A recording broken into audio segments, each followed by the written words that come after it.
It's now 8 o'clock.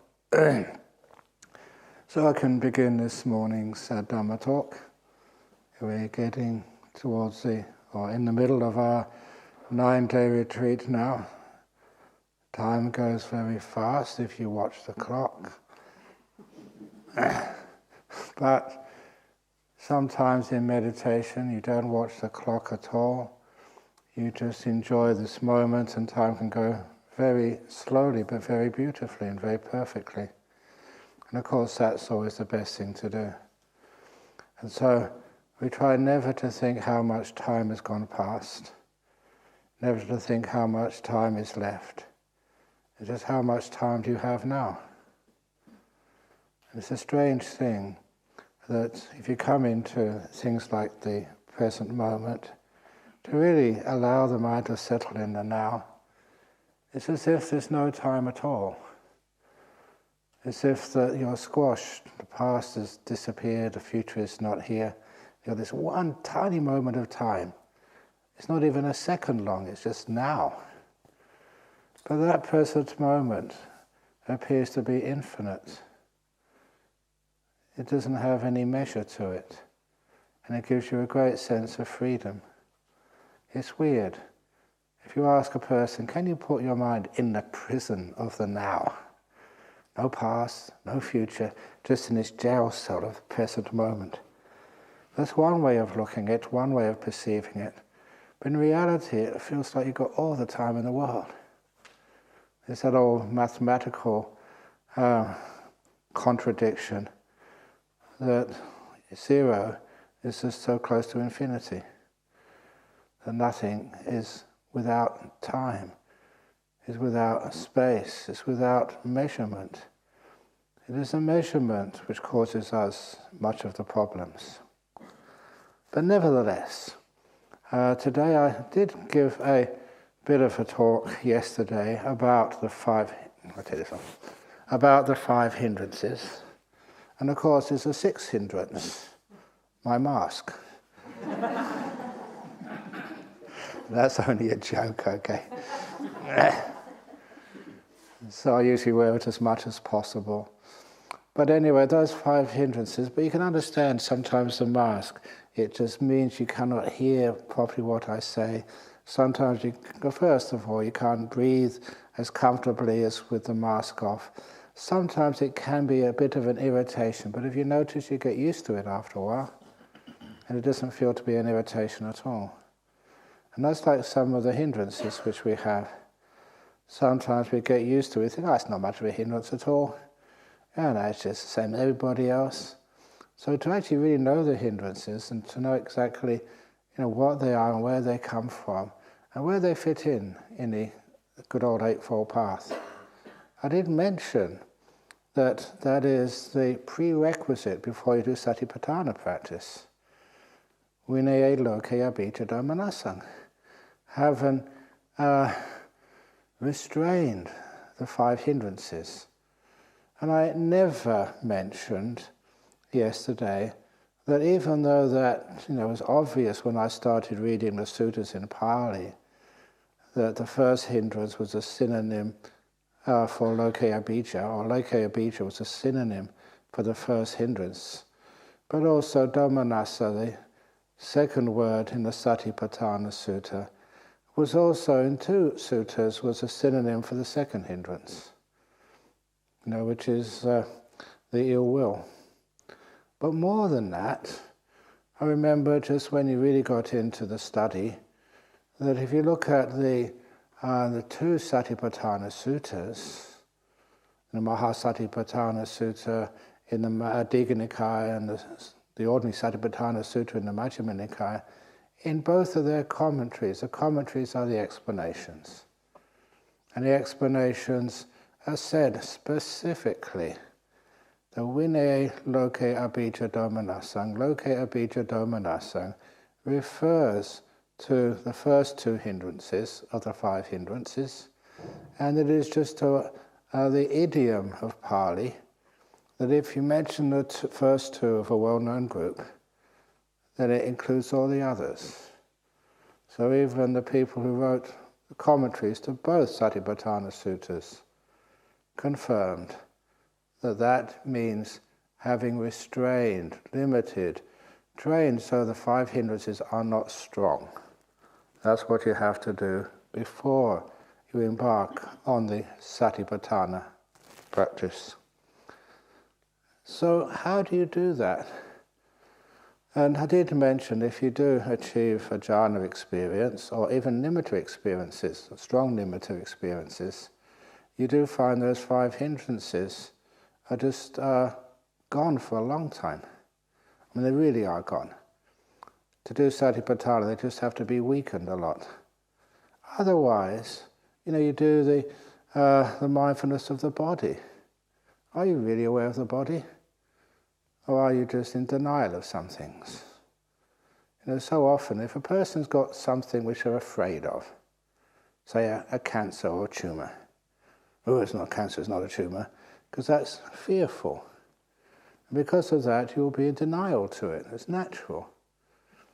And there's so many other things in life, because they are scary to you, we always say, no, it's not really happening. And I do recall, many years ago in the good old Armadale group, there was a lady who would come to do some meditation, and then one day I was told that she had a problem, a big problem, a huge problem. It wasn't a cancer. What was happening was that the teachers at school had found out her two children were being sexually abused by her husband. And it was the first time she even suspected that. But the teachers at school saw the telltale signs and interviewed the children, and it was true. And their father, her husband, was put in jail. And of course the marriage ended. She moved from Perth back to UK. But the interesting part, she felt guilt at first. A mother's love for her child was always wanting to protect them. How come she could not see that? The teachers could see it, but the mother couldn't. And you can understand very simply why. And that was because it was such a terrible thing to see, such a disastrous thing, that before that day she loved her husband. And now she realized what the husband was doing when she wasn't around. And of course that love disappeared. But not only that, the marriage was over a huge group of problems. But the first problem of guilt, how come you can't see that? Because admitting it, seeing it was so gross, it was blocked out of her perception. That hindrance of negativity. You can't see, you really can't see what is so difficult to see and what is just so horrendous to deal with. It's this nature of the mind. What you perceive, what you see, what you hear, what you smell, taste and touch is filtered. So you usually only see what you want to see, or you don't see what you don't want to see. And that type of filtering is obviously going to block wisdom in all areas. That is an extreme example. But one lovely thing there, because she was going to our Armadale group years ago, week after week, she learned so much wisdom, and she learned about kindness, and enough to forgive her now ex-husband. And I remember that she came to see me once, and she wasn't really upset, but she was just irritated, because according to the law in Western Australia, or in Australia I think, that if such a thing happens, the mother has to get counselling. And when she told her shrink that, her counsellor, that she'd forgiven her ex-husband, she didn't want to see him again or punish him again, but she didn't have any anger to him. Then the counsellor said, oh, she must be in denial. She said, no, I'm not in denial, I know what he did. That's terrible what he did to my kids, but I don't want to give him any extra pain. And they said, you're not really admitting what happened. Yeah, I am admitting what happened. This is what happened, that's what happened. So in the end, she asked me, said, look, you're my teacher. Can you please write a letter to the to the psychiatrist? Say she's a Buddhist. And this is how Buddhists think. She has totally admitted what has happened. She's not in denial, but she doesn't want to add, to a very painful situation with more pain. And that's it. So I often notice that sometimes the wisdom and the psychology which Buddhists can sometimes demonstrate is so amazing. They don't have the same responses as people who are doing counselling are trained in and trained to expect. It was not denial, but she'd come very mindful, very aware of it, and decided not to give more ill will towards that situation. So little by little, the practice of the Satipatthana, if it's done properly, has huge amounts of benefits. So many benefits that sometimes even psychology doesn't understand them, how quickly you can let go. And it's also, I said yesterday about the simile of the falling leaves after a storm, and how it's obvious that some young leaves get torn off and get killed. Same as young people sometimes die. And when they say it's a tragedy, really, is it a tragedy? Or is it just understanding what nature, and nature is sometimes tragic. There's nothing gone wrong. There's no one to blame.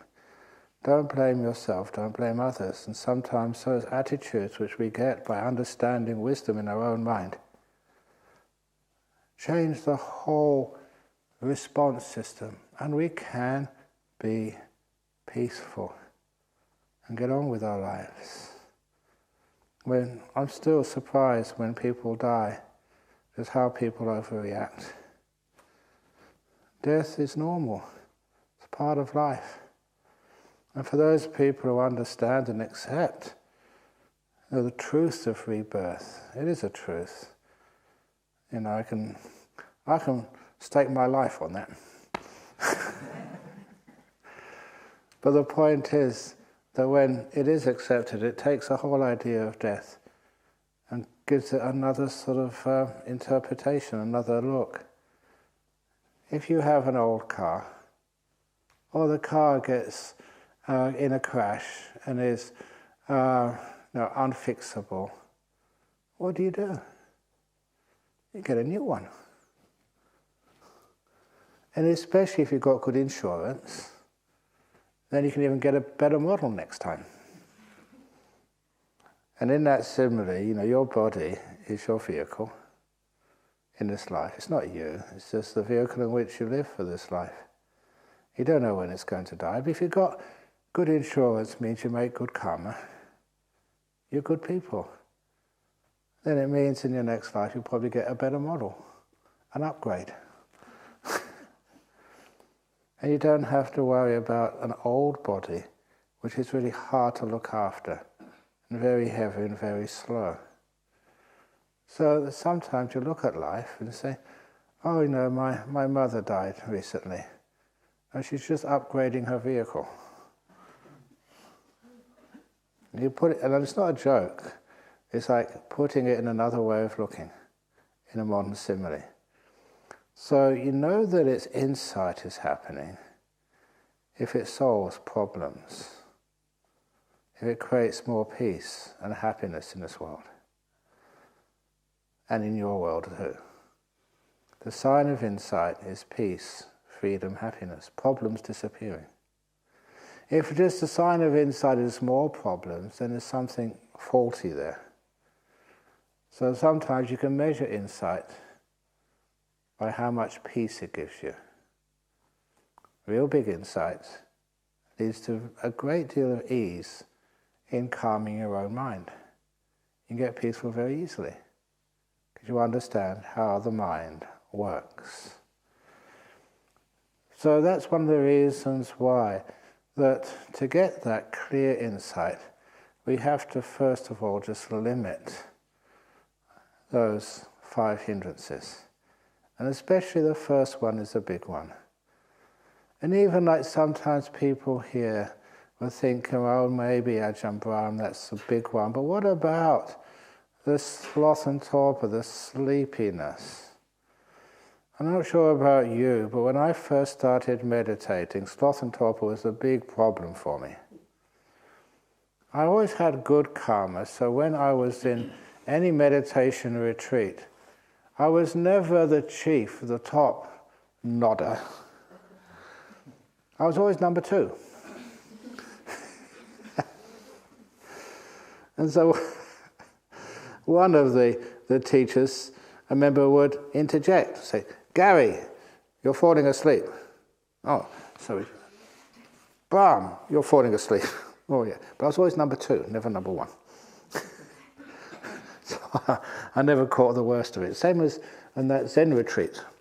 The Zen retreat where I was looking at the wall and the wall disappeared, which I mentioned to you earlier, that when the monk went behind you with the stick, the Zen stick, it was the man sitting next to me. He was the one who was more sleepy, so he got hit first. They never needed to hit me. I just heard the sound of it right next to me, and my back was straight. I was scared. So that was not really a good method of keeping you awake. But then, because you had lots of sloth and torpor, you tried all sorts of methods to try to keep awake. And one of those methods in our forest tradition, which was really encouraged for a while, was actually you'd go to a cliff and you sit on the edge of the cliff, not as far back, I mean right on the edge.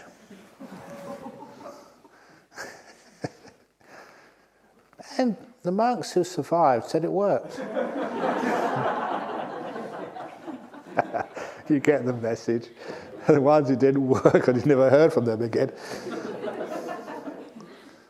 And that was the same with one of the forest monasteries in Laos. This was before the Vietnam War. Because one of the monks I knew, he practiced up there. And what they would do, the teacher, the meditation teacher, would take them on a walk in the jungle. There are mountains up there, mountainous jungle. And almost all day. And just when it started getting, maybe an hour before sunset, they come to this clearing in the jungle. And they had some really tall trees there, magnificent trees. And on top of the branches of the trees were these little platforms. And the platforms were about as big as your mat. No bigger, just a mat. Just made out of wood. And there'd be a ladder. And you'd have to walk up that ladder. I never did this, because I couldn't go into Laos, which was fortunate, because I wouldn't have made anyone want to see me anymore. But they'd walk up the ladder, climb the ladder, and they'd sit high up. There's no railings around you. They'd sit, and the teacher would take the ladder away and say, I'll be back in the morning.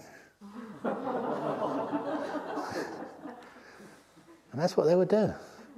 They'd sit there all night, having walked all day, tired, and there's no way to lie down or do anything. You can either sit and get in some nice meditation, or you fall off and die. I say that's a bit extreme. But it's also that when you heard those stories, sometimes in some of these when they Wat Pong, they didn't have any tall buildings. But when we would sometimes go to town to do our visas, some of the monks tried doing that in Wat Pong. It's a new building, they get on the roof, and they sit right next to the ledge on the roof. And when the abbot saw that, he banned us from going up on the roof. Because, someone will fall off sooner or later. That didn't work to overcome sloth and torpor.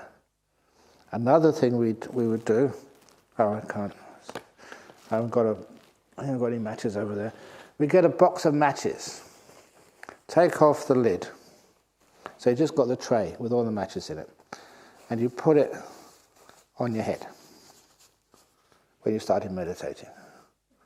So, That's a box of matches. Because what happened, if you started falling asleep, you nodded, the box of matches will fall off and make a noise. You'd know it and everyone else would know it. So the embarrassment was supposed to try and help you. And I did that for a couple of days. Fell off many times, but then it didn't fall off. Had a whole hour's meditation. It didn't fall off my head at all. And I thought, yes, I've conquered sloth and torpor. Until someone took me aside and they said, it's not falling off because you're not nodding in the usual way, you're nodding like this.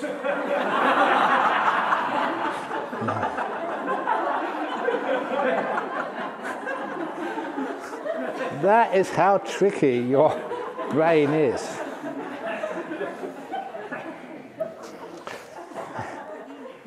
So you'd fight many times, sloth and torpor, that hindrance. But then, again, going down to Bangkok to do your visas, the place where we'd go to stay, in Wat Bawon, that they had a new building for visiting monks. It's a wonderful thing about being a monk or being a nun. The Sangha welcomes you everywhere, at least it should do. When we actually build this place, we usually do a very simple ceremony. We dedicate the monasteries to the Sangha of the four quarters, present and yet to come. So it's owned by all of us, by all the monks and the nuns. And they can come in whenever they want, from the past, from the future. And it's a wonderful ideal. It doesn't belong to a tradition. It belongs to the Sangha, the Buddhist tradition. And the Sangha who are resident here, our job is to look after it and care for it, for the Sangha who's going to come in the future. We don't own it, we just care for it. And I thought it was a beautiful, idyllic way, because there's no ownership involved, but we have a responsibility to make sure that, say, Bodhinyana Monastery, Dharmasara Monastery, or the Anukampa Bhikkhuni project in UK, or Santi or wherever, that's going to be there for the monks and nuns of the future. I love that idea. But anyway, so we go down there and to do our visas and stay there for a few days.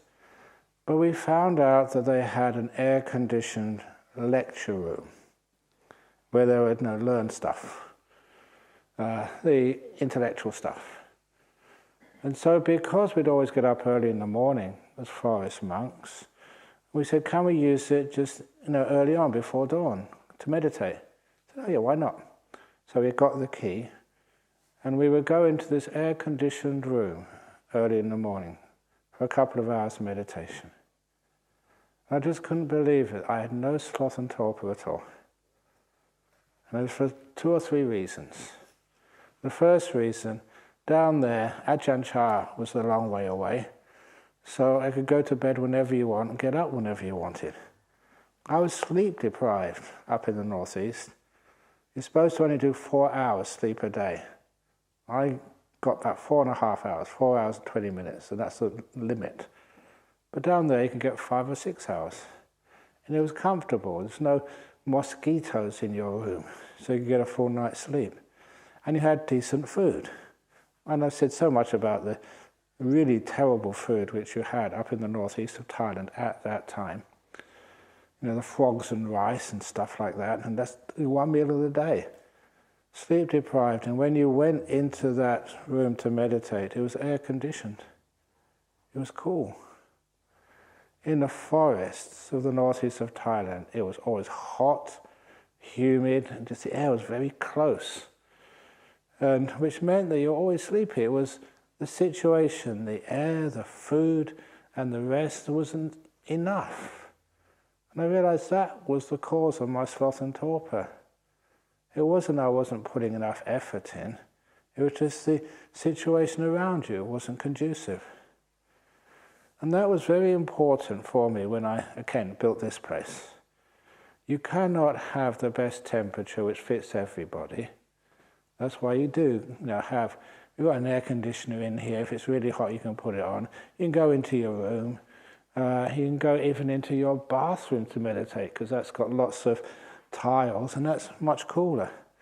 I remember even Bodhinyana monastery once, on one of these hot days in the summer, years and years ago, in my room, which was an A-frame at the time, it was boiling. So I just went down the hill to the toilet block, and I sat in one of the shower rooms there. There wasn't many monks there, and it was nice and cool in there because it had lots of tiles.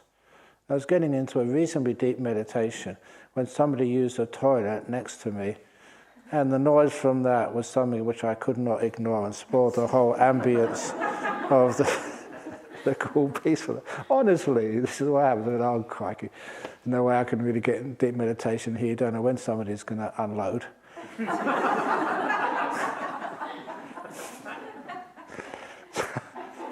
So, in the end, that didn't work either. But you try to get the best physically for yourself and have a good meal.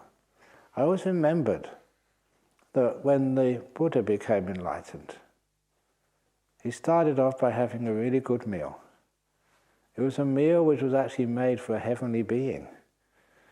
And Sujata saw this monk instead and gave this beautiful meal to Sujata, to the Buddha. And I thought, wow, that you do know if you eat, not so indulgently, but eat a decent meal, you have more energy, you're more happy. And he didn't sit, the Buddha never just sat on the ground. He got some grass, a zafu, to make his body comfortable. He sat under this beautiful tree in a garden. The whole place there was so calm and peaceful and wonderful.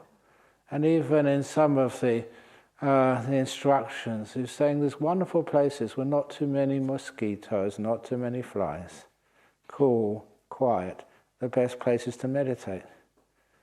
And when I sort of read that, I thought, wow, we went to so many places that were overly hot for an English monk, just too many, never saw any mosquitoes. Well, I grew up in London. So because of that, it wasn't as conducive. And so coming over here, I really wanted to get a place which is conducive for you, comfortable for you. Have chairs for you. You know those chairs you have over there in the back? In the back. I went to especial trouble to search many chairs to find the ones which was the best for meditation. And not too comfortable, just the right angle, not too high, not too low, simple.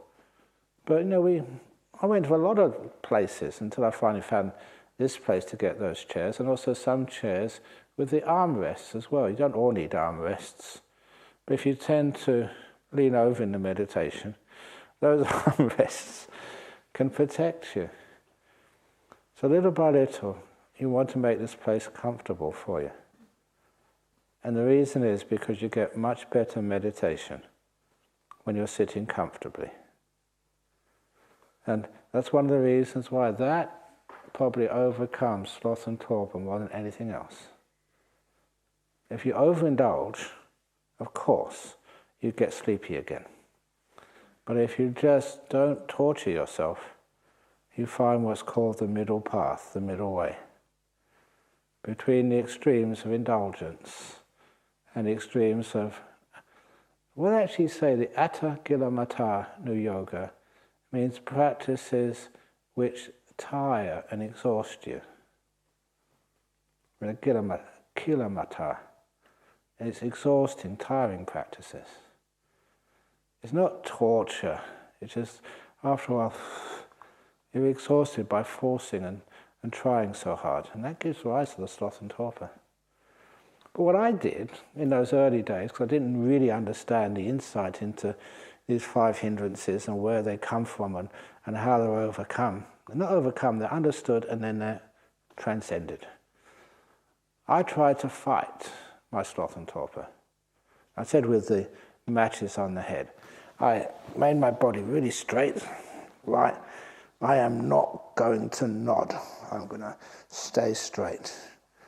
And I was just watching my body all the time, just like a soldier, like a guard in a prison camp. Just one nod from you, and your head comes off. It didn't work. Sometimes it would work, but when it did work, my sloth and torpor was replaced by restlessness. I was thinking too much. Then when I slowed down my thoughts, you'd fall asleep again. It was like there was a pendulum. One extreme was sleepiness, the other extreme was restlessness, mostly thinking too much. I could never find that middle point in between. You try and calm down your restlessness and you fall asleep. Try to wake up your restlessness and you start thinking again. And after a while, again reading some of the teachings of the Buddha, you found this wonderful sutta where there was a monk who was sitting perfectly straight, first of all, on the edge of the forest. Sitting perfectly straight on the edge of the forest, wonderful posture. And the Buddha looked at him and turned around to his attendant Ananda and said, I'm worried about that monk. Soon he disrobed. Perfect posture. And he went into the middle of the forest and saw another monk there who was nodding. And the Buddha smiled. I'm not worried about him. And I don't know what time later, he became fully enlightened. I thought, hey, this must be an error there somewhere. The guy with the perfect posture, the Buddha was worried about him and was right, he disrobed. The one who was nodding all over the place, well done. And after a while, of course, you realize what was happening. The one who was a perfect posture was controlling himself. His willpower was very strong and trying to impress others. That's why he's on the edge of the forest. And it reminded me very much of one of the monks who I grew up with. He was a French monk. And he was almost a perfect monk. When my friends and I would gossip about which monk is doing really, really well, and we thought he was one who'd get enlightened first, if he wasn't already enlightened. When we did our all-night sits on the moon nights, he would never nod at all. He would always be perfectly straight. And he would hardly ever talk. He had few possessions. And we always thought, wow, this is a great monk for the future. And then when I was visiting one monastery somewhere else for a month or so, the word came back that he disrobed. He left the monkhood. And I thought, why? You're so close to enlightenment.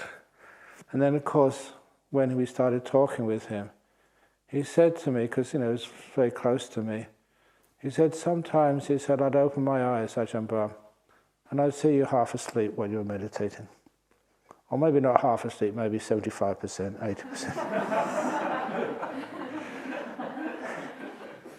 And he said, I was so jealous. I wish I could do that.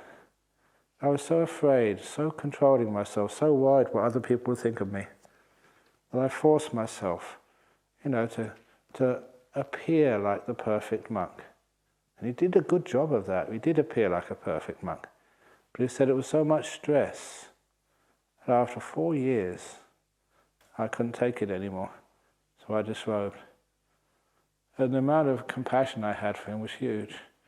4 years you enjoyed trying to live up to other people's expectations or forcing yourself, and it never worked at all. But when he did disrobe, he gave me his alms bowl. He said, my alms bowl was just not a very good one. He said, take my alms bowl. And that's the alms bowl I have today. And it's about 44 years after he gave it to me. When I have that alms bowl, I always remember him. A monk who taught me just how to let go of sloth and torpor, not by force, but by wisdom. That is how you overcome these hindrances.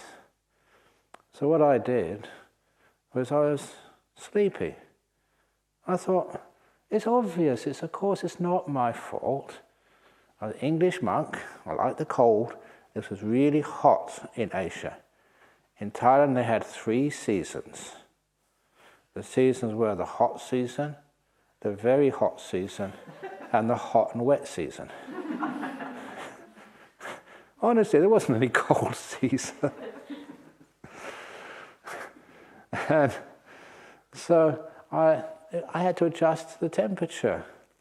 And also malnourished. I really was in those days. I showed photos of me. I remember showing, even here, I found one of the old photographs of the first year here. And I showed it to people. Which one of these is me?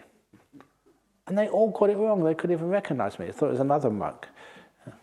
Me, I was just so incredibly thin. Malnourished, overworked.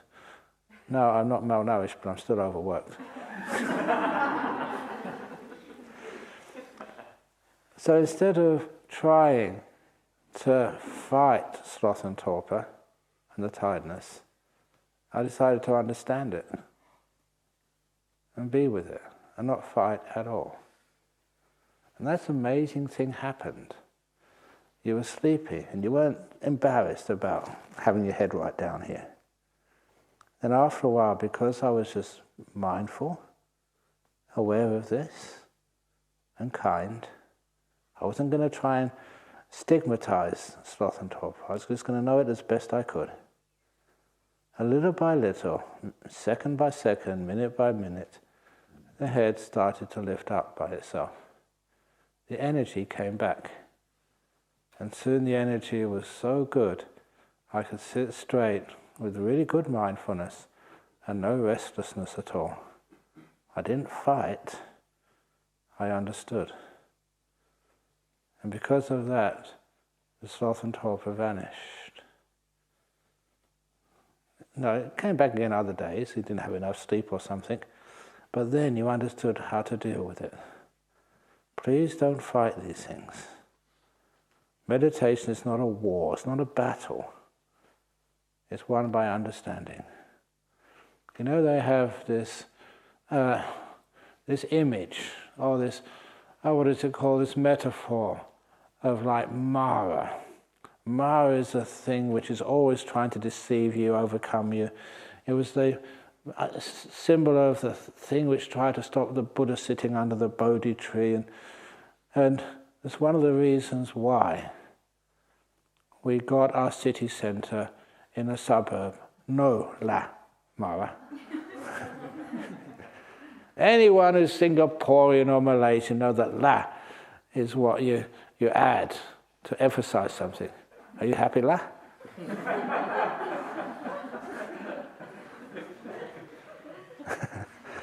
So no La Mara means no Mara allowed. But Mara is always the one who tries to get you afraid or scare you, make you do things. And is overcome not by kicking Mara's butt, as a US Marine would, but always just through wisdom. I know you, Mara. And then Mara has to slink away. The nun knows me.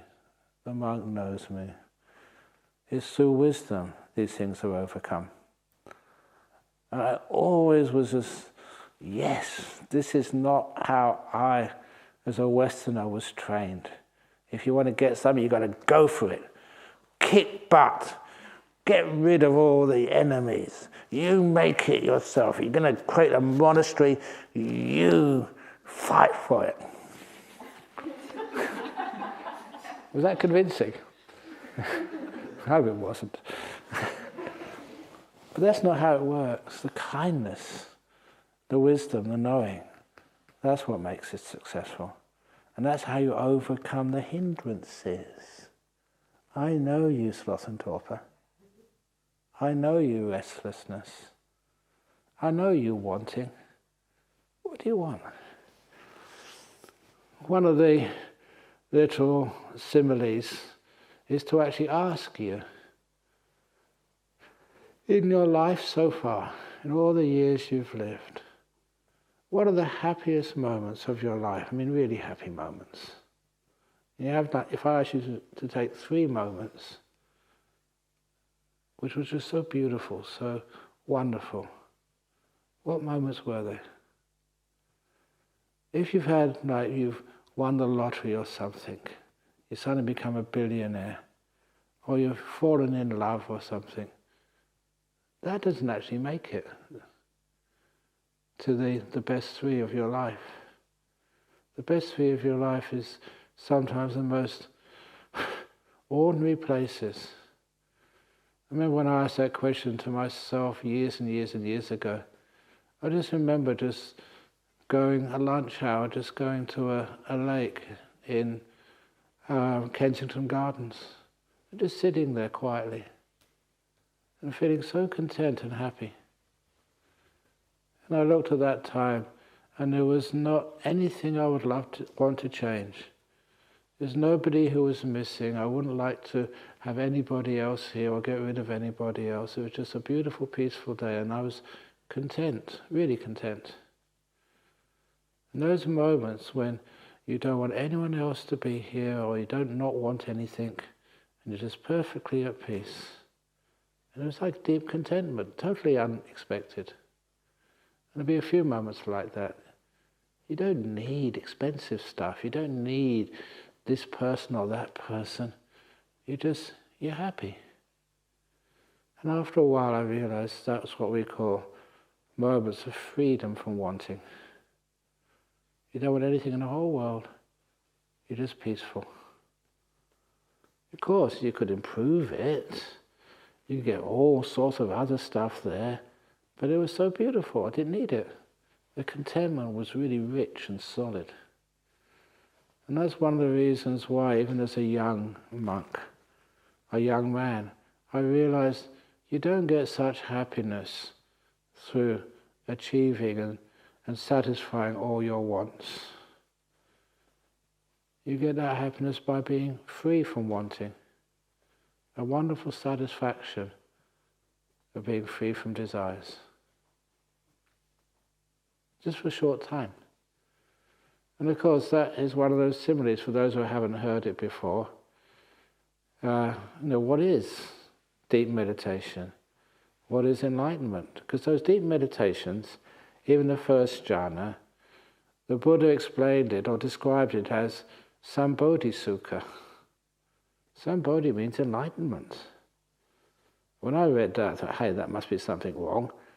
Everyone knows that first jhana isn't enlightenment, but it's getting close. It's getting in the vicinity, getting in the ballpark. But he actually called it the happiness, what you actually experience when you disappear into a first jhana. It's enlightenment happiness. That's really spooky. That's the sort of stuff which gives you goosebumps.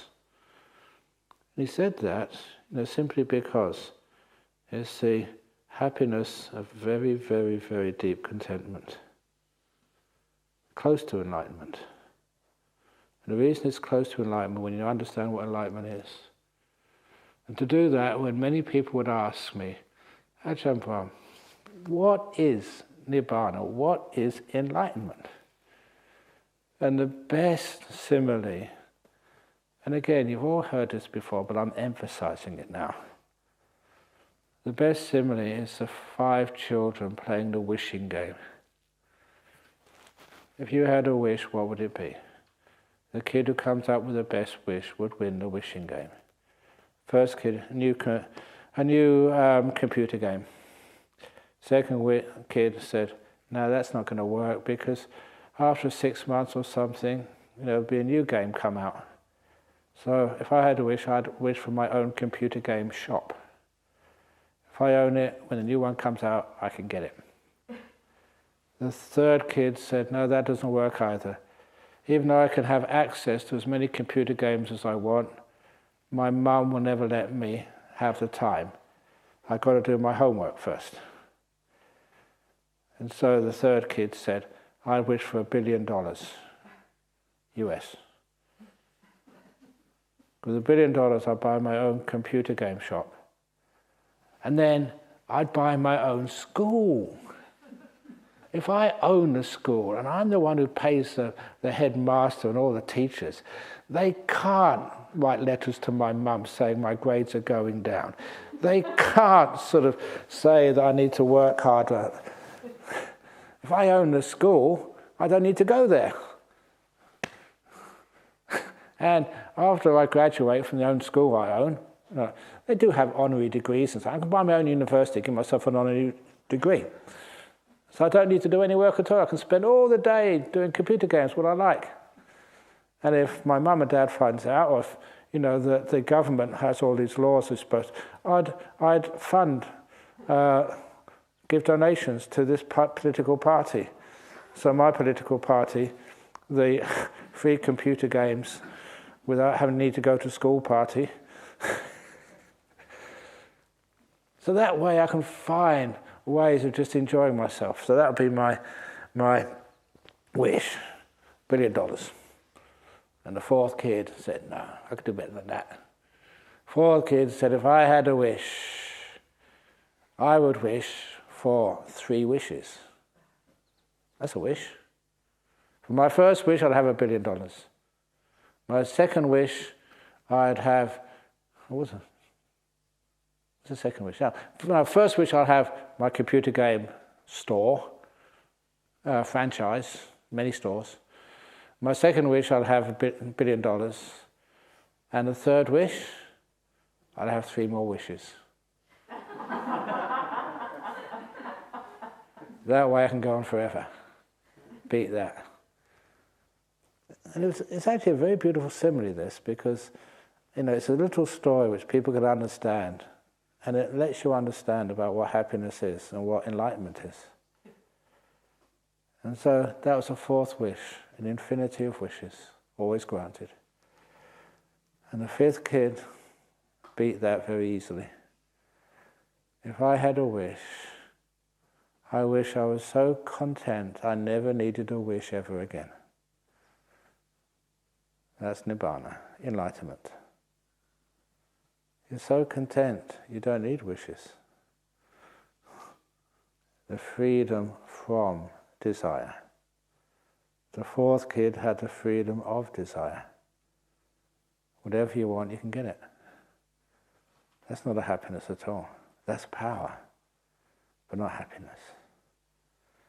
And you can see how that works in life. So many rich people, well, it could be like a Morrison or a Trump. They're very rich already. And sometimes, why do they want to go into politics? They don't need to do anything. They can retire with all that money they have somewhere or other. But anyway, it doesn't matter how many billions of dollars you haven't got the power to get all your wishes given as soon as you want them. That's why they go from being wealthy to being in power. From wealth to power, and then after power, you realize that that's not going to give you happiness either. So much so that what is it that when I used to go to the airports and sit around there and used to talk to people, and this Muslim fellow came up to me once, and he's from the Middle East, and he told me, he just said, the worst curses in the Middle East, and the number 2 worst thing you can say to somebody in the Middle East was, may the fleas of 1,000 camels infest your armpits. It's a nasty wish, but it was funny. May the fleas of 1,000 armpits infest... No, the fleas of 1,000 camels infest your armpits. But then the worst one of all, was, may you get everything you wish for as soon as you wish it. That was a curse. That's why I remembered those 2. When I heard that second one, I thought, wow, that is really profound. Whatever you wish for, may you get it straight away. Then you understand just what suffering is, what happiness is, and why wishing for things it's never going to give you any happiness. It's even why that we have this idea, it's totally just not said by the Buddha, of the pure land, where supposedly Amitabha lives. Whatever you want, you get it straight away. That must be so much suffering. But anyway, the greatest of the happinesses is being the freedom from desire. You don't need desire anymore. You're not in its control. Sometimes we think that wanting is our choice, that we desire to do it. And we're free to want or not want. Are you? Imagine you really are free from wanting. How beautiful that is. There was this time, I was a young monk over in Thailand. And as a young monk, you just, even then, people ask you some help, some problem solving, and sometimes you give a bit of advice, and sometimes it works, sometimes it doesn't. But for this man, it really worked for him. He said, "Oh, thank you so much, that was brilliant advice. I want to sort of say thank you to you." And they cannot give monks money, because you know that, we keep the Vinaya very strictly, so we don't accept any money. But what he did do is a loophole. Sometimes I like loopholes, being a bit rebellious, but the loophole was, you can't give the monk money, or the nun money, but what you can do is say, "I have $100 for you, I want to give you. And I'll give it to, say, Ananda. He will look after it for me. Anything you need for $100, you just let Ananda know and he'll get it for you." And that's they call it Mendika allowance. So this is what the guy did. He said, "Look, I want to give you, not $100, 100 baht. There's villagers. They really helped me. 100 baht, what do you need for 100 baht? And I'll keep the money for you," he said. "I'll come tomorrow, you let me know." I said, "Okay." So I went back to my hut that evening, had just after the evening meeting, thought, what do I need? I had 100 baht to spend. I said, "Well, 100 baht, how much is that worth?" That's about $3 or something, isn't it? In those days. Anyway, not that much, but it was, for a mug, we had nothing, that was a lot. So I lit a candle, and straight away I said, "Look, candles are bad for the eyes. And if that's all you look at, you're white by."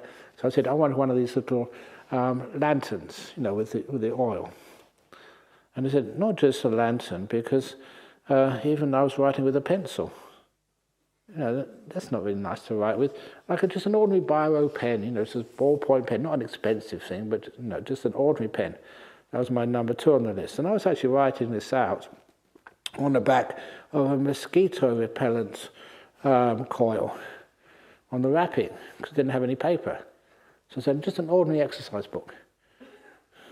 And then I said, what I'm writing, actually, I need to write some aerograms to my mum in UK. So I started aerograms. And then I looked, and even those 4 things, I added it up, there was much more than 100 baht. And I thought, which one should I take off? And as I was thinking which one I had to take off, I thought, actually, when you talk about light, I need a new flashlight. And some batteries as well. And when you're walking, this is dangerous. There's snakes in those jungle paths in Thailand. I don't just need a flashlight. I need some proper sandals. My old sandals, they were just taped together, and they're just amazing. They lasted so long. So I need some proper sandals. And then 1,000 baht was not enough. Before that time, I was perfectly happy and content. Now, this is a true story. Now I had 100 baht to spend. It was never enough. Fortunately, I could understand what was happening. And I had that piece of paper, I screwed it up, and I threw it in the waste bin, the spittoon. And when he came the next day, I said, "Well, what do you want for 100 baht?" I said, "Don't you ever do that to me again. Never." I was so happy having nothing, so content I was. But now you give me all this money, crikey, it's only 100 baht. That's why I really sympathise with each one of you. I don't know how much you've got in your bank account. I sympathise with you. Poor things. Because it opens the doorway to craving or wanting. You don't have anything. You've got nothing to crave for. So that freedom from desire is so wonderful, so peaceful. And that's one of the reasons why, when you understand what desire is, wanting, you understand its opposite. You understand how to overcome the hindrances. It's why we build this place like it is.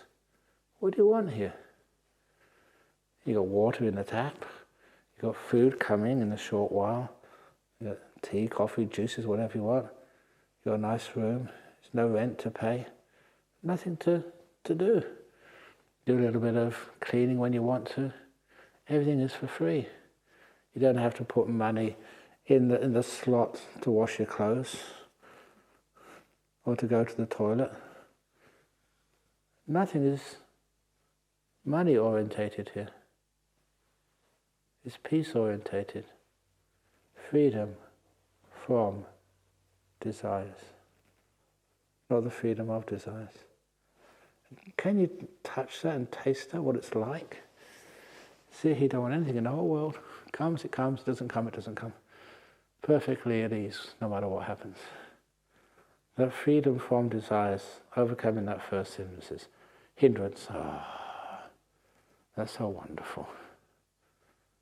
It's a freedom which, that's what desire is supposed to do anyway. That's what it promises you. You get this and then you'll be happy. Like I said the other day, pass this exam and then you get happy.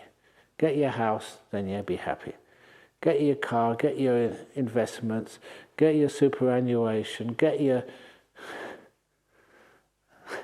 I never finished that simile, but the end of that simile was really funny when I wrote it down. You know, you go and get married, you find someone to share your life with. Oh, when we get married, then I'll be happy. It was actually true that this one girl, and I did her marriage blessing, and she came up to me just afterwards, maybe 15 minutes afterwards. Her husband was, not there at this just to speak to me, and she said, Ajahn Brahm, people tell me that the day you get married is the happiest day of your life. If that's true, I'm in big trouble. Is this it? I said, no, it's not the happiest day of your life. Oh, thank you.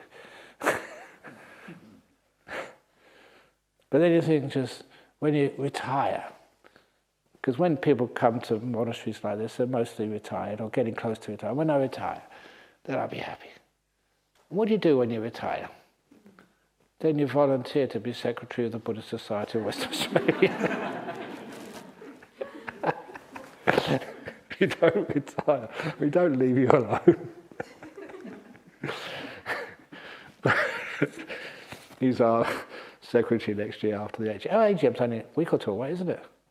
Yeah, you've only got a couple of weeks of freedom. Please make the best use of it.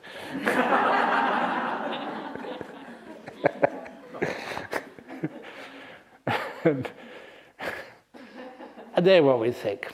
You think, okay, yeah, you have to work and it's always a struggle. But when I die, then I'll be free. Rest in peace. If you know there's reincarnation, you don't rest in peace. You ask any ghost, are you resting in peace yet? Nope.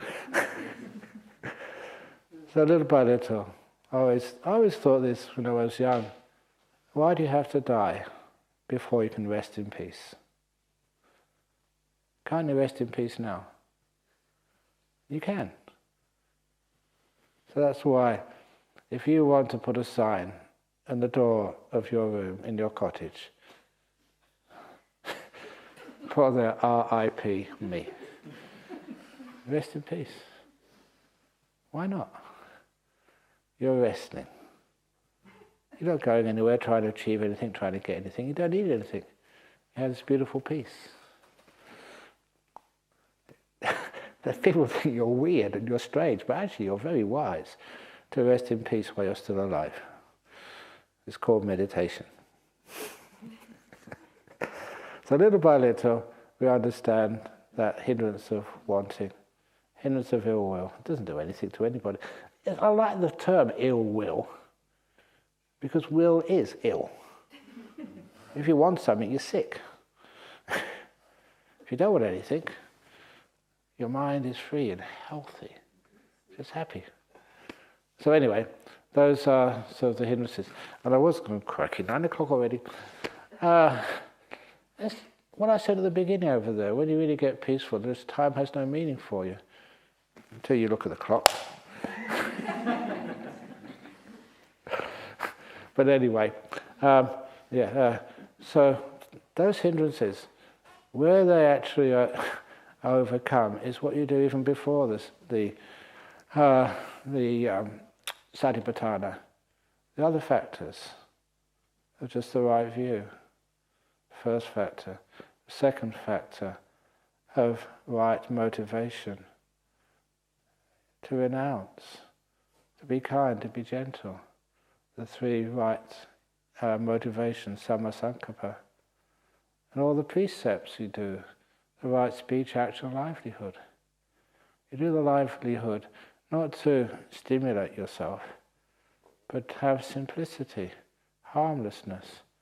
Realize how much do you need. As a monk, as a nun, we can set that example.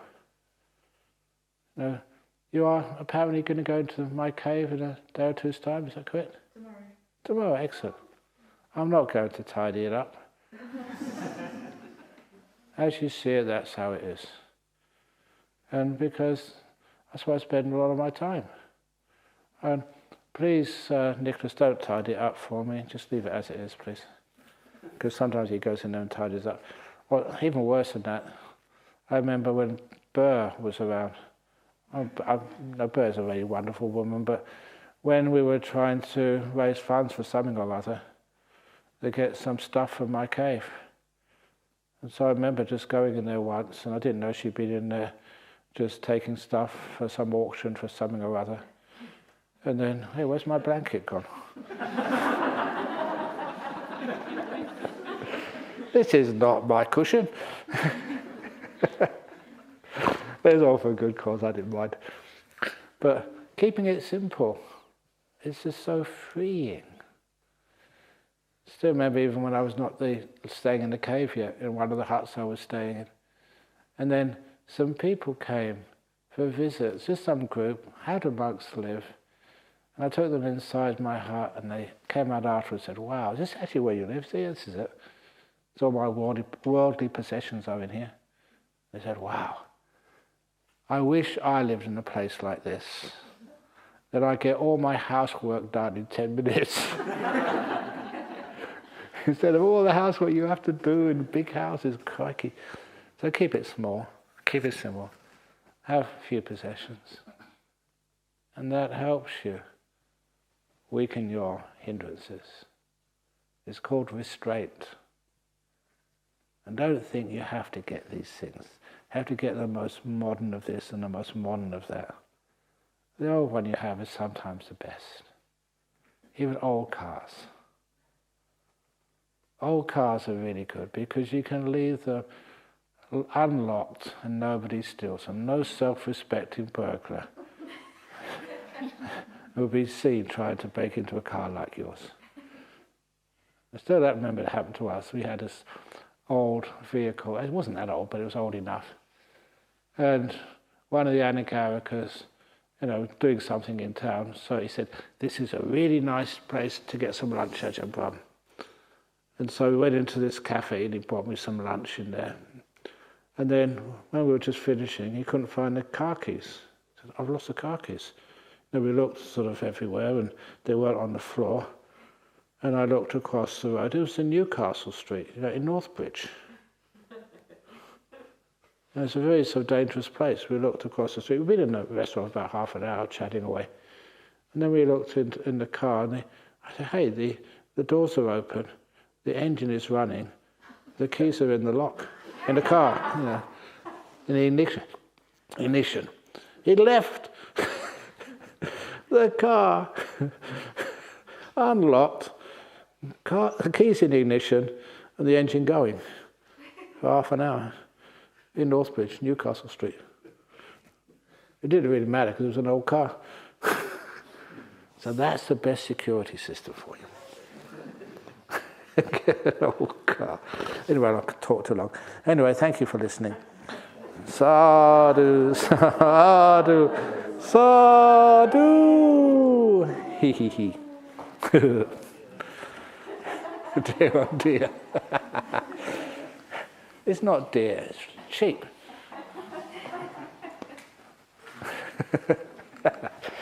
Oh my goodness. Okay, now we have interviews.